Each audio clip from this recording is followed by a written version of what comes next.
సుపరిపాలన తొలి అడుగు కార్యక్రమంలో భాగంగా కురపాం నియోజకవర్గ గురుగుమెల్లి మండలం కేంద్రంలో రాష్ట్ర తెలుగుదేశం పార్టీ కార్యదర్శి చంద్రబాబు నాయుడు ఒక సంవత్సరం పాలన అద్భుతంగా ఉందని, 5 ఏళ్ల విధ్వంసకర పాలన నుంచి సుపరిపాలన దిశగా రాష్ట్రం ముందుకు వెళ్తుందని అన్నారు. చంద్రబాబు సంవత్సర పాలనపై ప్రజల నుంచి మంచి స్పందన వస్తుందని, మున్ముందు ఎన్నో అభివృద్ధి కార్యక్రమాలు చేసి ఈ రాష్ట్రాన్ని ముందుకు తీసుకెళ్తారని ఆశాభావం వ్యక్తం చేశారు. ఈ కార్యక్రమంలో మండల కన్వీనర్ అక్కెన మధుసూదన్ రావు, నాయకులు పురుషోత్తమ నాయుడు, అంబటి రాంబాబు, ఎడ్ల శ్రీనివాసరావు, నల్ల తిరుపతి రాయుడు, అరుణ్ కుమార్, యూనిట్ ఇన్ఛార్జ్ ఎడ్ల హరీష్, బోడు సత్యనారాయణ, తాడి కృష్ణమూర్తి నాయుడు, నాయకులు, కార్యకర్తలు పెద్ద సంఖ్యలో పాల్గొన్నారు. చంద్రబాబు నాయుడు గారి సంవత్సరం పాలనలో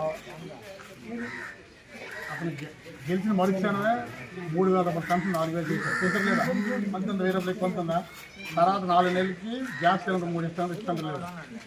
ఇచ్చారు. తర్వాత తల్లికి వందన పిల్లలకి నేను డబ్బులు వేశాను.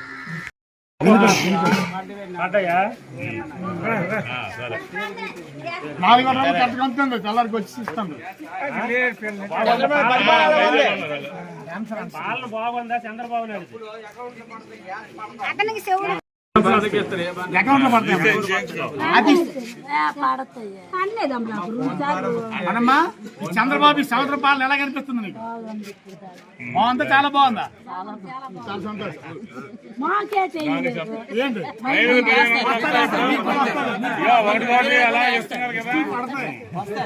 ఎంతమంది పిల్లలు అంటే పీజీ చేస్తాను, నర్సింగ్ అయ్యారు. రేపు ఆగస్టు 15 నుంచి బస్సుపూరి వస్తుంది మహిళకి. తర్వాత ఈ నెలలో అన్నదాత సుఖీబా కూడా వేస్తారు. పూర్తిగా ఈ సంవత్సర పాలన మీద మీ అభిప్రాయం చెప్పండి. బాగుంది, చాలా బాగుంది, చాలా బాగుంది. Thank you, thank you.